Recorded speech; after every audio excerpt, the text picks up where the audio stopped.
예, 한국산업단지공단 이사장님. 지금 외국인 투자 지역에 입주한 기업들이 임대료를 납부하지 못하는 그 금액이 급증하고 있는데요.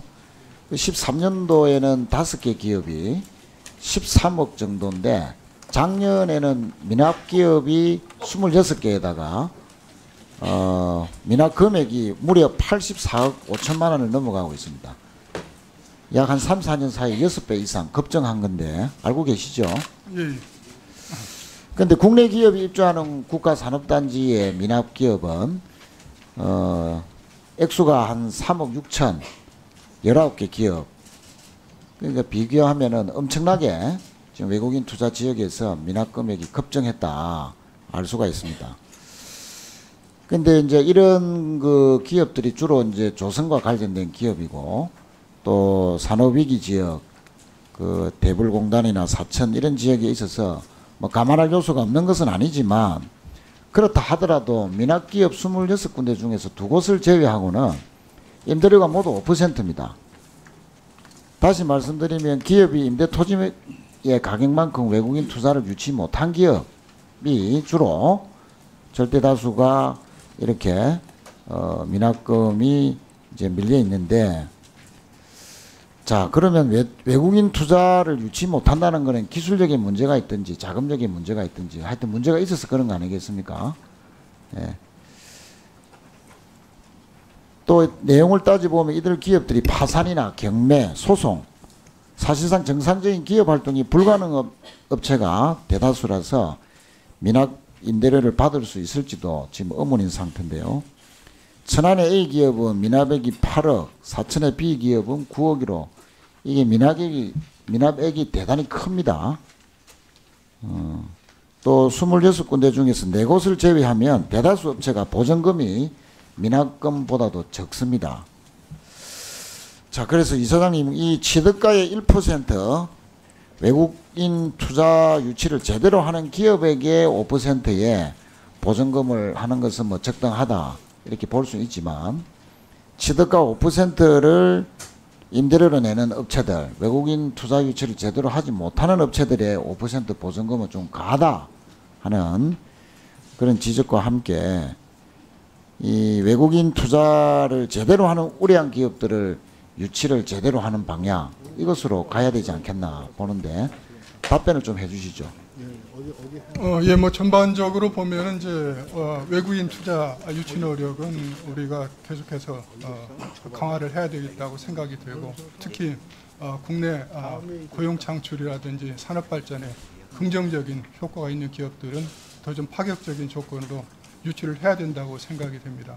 그렇지만은 외투 지역에 입주한 업체들 중에서 당초에 여러 가지 사업 계획이라 이런 게 차질이 생겨가지고 어려움에 처한 업체들이 많고 그러다 보니까 이제 임대료를 사실은 초기에 약속했던 그 사업 목적도 달성을 못하고 또 임대료도 이제 체납하는 일이 발생. 그러니까 앞으로 있습니다. 대책을 중심으로.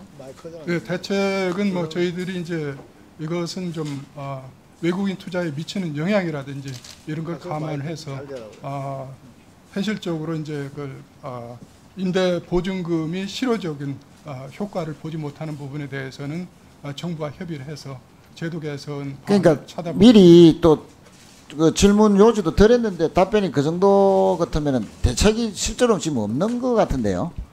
미리 준비를 제대로 안 하셨습니까, 이사장님? 아니 뭐 저희들이 이제 미납 금액이 지금 급증하고 있는데 예. 제대로 외국인 투자 유치도 못하는 기업들한테 이렇게 미납이 급증되면 예. 뭐 우량한 기업들을 제대로 유치한다든지 그 방법을 연구를 해 오셔야지. 지금 답변이 너무 원론적이기도 하고 준비가 너무 불성실해 보입니다. 그리고 고액 횡령 미수금 소멸시효도 좀 도래하고 있는 것도 질문을 드리면서 나중에 답변을 좀 모아서 해주시기 바랍니다. 08년도에 일어났던 일인데 창원 크러스트 운영자금 5억 4천만 원을 횡령해서 적발에 파면되고 구속 조치된 일이 있었죠. 알고 계십니까? 예. 예. 또 08년도에 본사 행정지원실 회계 담당 배모 씨가 차명계좌 70개를 개설해서 돈을 빼돌리는 방식으로 무려 103억 원의 횡령이 발생했습니다. 알고 계시죠? 예. 근데 징역 6년을 선고받았지만 그런데 이 횡령 미수금의 규모가 앞에 사례는 1억 5천인데 뒤에 103억 횡령한 그 사건의 미수금이 101억이 넘습니다. 알고 계십니까? 예, 알고 있습니다. 징역 6년 살고 100억을 가지고 튀어버렸다 하는 그런 지금 그 사례인데요. 문제는 이제 이 어마어마한 횡령 사건의 그 채권 소멸 시효가 내년이나 내후년 정도밖에 이제 남지 않았습니다. 그래서 앞으로 이 또 조치를 어떻게 할 것인지 지금 보면 수원지방법원에서 재산 조회를 시행했는데 재산 없음으로 나왔죠. 예, 그렇습니다. 예. 그러면은 이사회를 통해서 앞으로 이 대손 처리를 할 것인지 아니면은 이 소송을 해서라도 소멸 시효를 연장을 추진할 것인지 또 근본적으로 이 해소할 수 있는 그 아주 그 방안을 좀 구체적으로 마련해야 될 것 같은데요. 액수가 너무 크지 않습니까? 그죠? 이 결국 해소 못하면 다 국민들이 부담을 하게 되는 건데 그 앞에 제가 질문하고 이 두 부분을 좀 모아서 좀 구체적으로 답변을 좀 해주시죠. 예, 우선 나중에 말씀드린 횡령 사건에 대한 채권 추심 문제인데요. 그 문제는 이제 위원님께서 말씀 주신 대로 시효가 도래하기 전에 저희들이 소송을 제기를 해서 그 어느 정도 준비를 하고 있습니까? 그냥 이번에 이제 그 질의를 받고 준비한 겁니까? 이전부터 준비를 해왔습니까? 그것은 뭐 저희들이 그동안에 재산 조회라든지 이런 노력을 꾸준히 해왔고요. 내년 이제 시효 어떤 노력을 해왔는지 예, 그 자료를 가급적 오늘 중으로 주시면 내가 추가 질의 때 필요하면 하도록 하겠습니다. 예, 예. 그리고 이제 외국인 투자 관련해 가지고는 실제로 좀 우량 기업이 유치가 될 수 있도록 여러 가지 이제 뭐 입주 요건이라든지 이런 것 개선하는 것, 그 다음에 현실적으로 이제 미수금이 발생한 그러니까 당초의 목적을 달성하지 못한 외투 기업에 대해서 그 미수금을 회수할 수 있는 방안들은 정부하고 협의를 해서 좀 실효성 있는 대책이 만들어질 수 있도록 하겠습니다.